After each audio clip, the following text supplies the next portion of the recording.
Tudu BCI BT presidency कने नियागी माने तीन कटा दो आले मने गोटे सीजफायर दल संगठन टे खय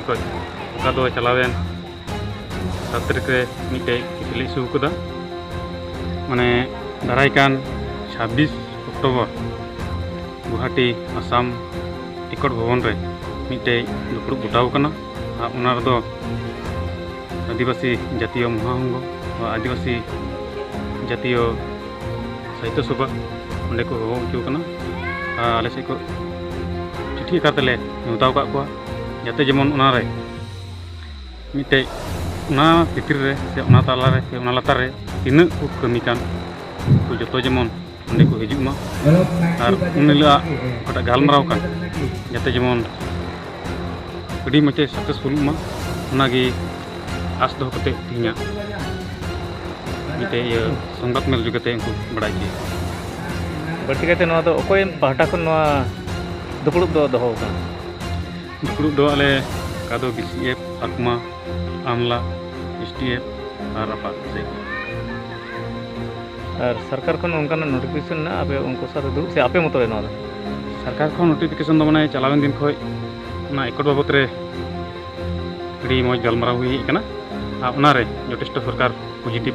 दाम एम कावदाय उना को लेकाते तिहिन इसुमान तलारे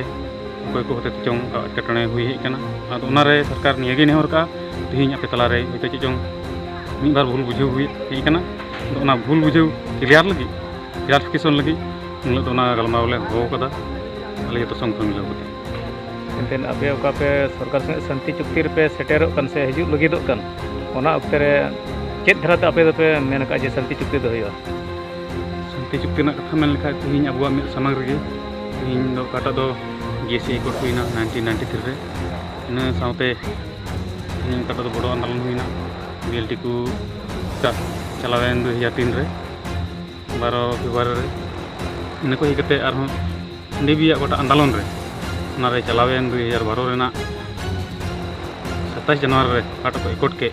उना को मकाना धाराल कातगे तिहिन इनकुरना इतिहास में मिटे पाठ कान तबुन गया तिहिन दो अबु का सामरे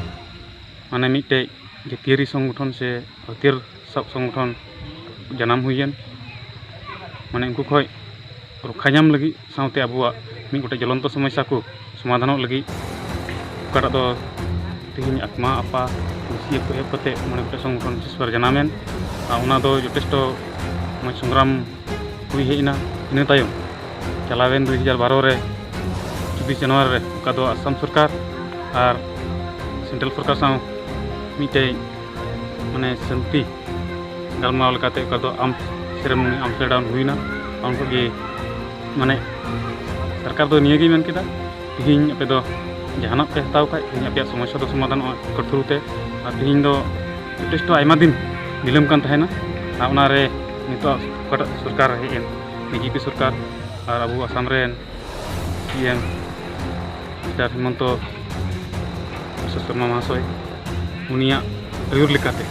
हिं का दो एकट हुई लगी उन्हें जथेष्ट गुरुत्व एम कदाय उना गुरुत्व रे माने अड़ी उसरा चिठी चुक्ति हुई आमेन कते आले मने 30% संगठन रेन आशा से एनखान मिमित गुटेन हर नवा को मेनदा जे जेमन एकट लहारे एसटी हुयुमा तारपरे एकट दो हुयुमा उनकाना कथा करोदा उना रे चेन के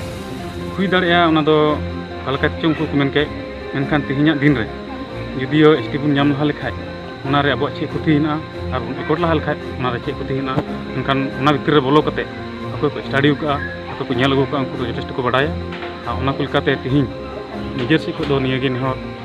तिहिन अबो यदि एकट रे एसटी होते एफटी जुदी उना एकट रे दो कते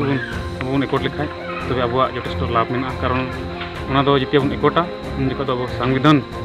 रे बदलोआ और संविधान लेकाते उन दो फॉलो चला उना दो आले जतो संगठन ना आत्मा रे अड़ी मारां पतियो मेना